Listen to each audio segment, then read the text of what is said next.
BJP सांसद सुब्रत पाठक ने news 18 से बातचीत में कहा है कि उपचुनाव बीजेपी जीतेगी। एसपी कभी परिवार से बाहर सोच भी नहीं सकती।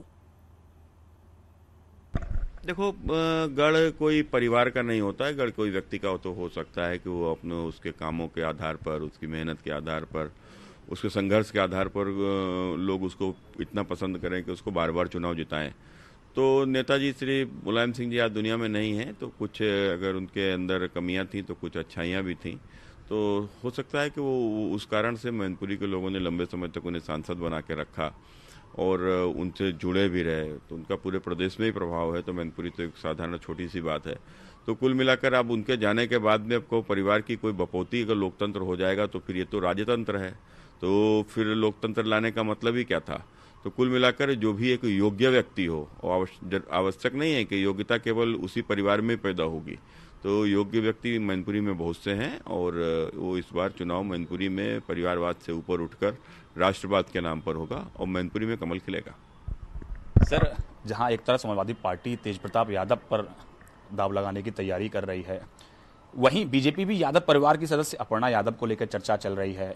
उधर से बीजेपी की निगाह शिवपाल यादव के कदम पर भी है।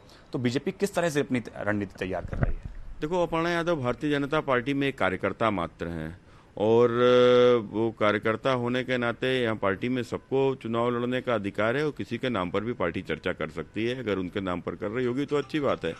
लेकिन रही बात समाजवादी पार्टी में, तो वो तो परिवार से अलग हट के सोच ही नहीं पाएंगे। अगर यादव को भी टिकट देना होगा तो यादव भी केवल उसी परिवार का होगा, उसके बाहर का नहीं। क्या मैनपुरी में और अन्य योग्य यादव नहीं है क्या?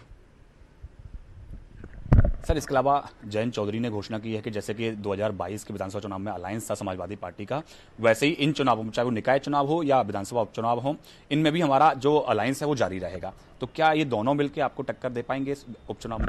देखो, चाहे सपा हो, चाहे रालोद हो या कोई भी राजनीतिक दल, आज सब समझ गए हैं कि अकेले भारतीय जनता पार्टी से लड़ने में सक्षम ही नहीं है, लड़ाई में भी नहीं आ सकते।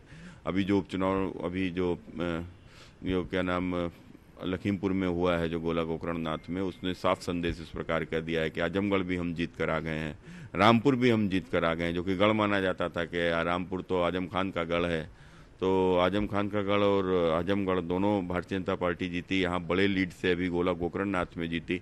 तो कुल मिलाकर ये लड़ाई में भी नहीं आ सकते। तो स्वाभाविक है कि भारतीय जनता पार्टी का डर ही नहीं इकट्ठा रखे हुए है। गोरखपुर में नगर निगम के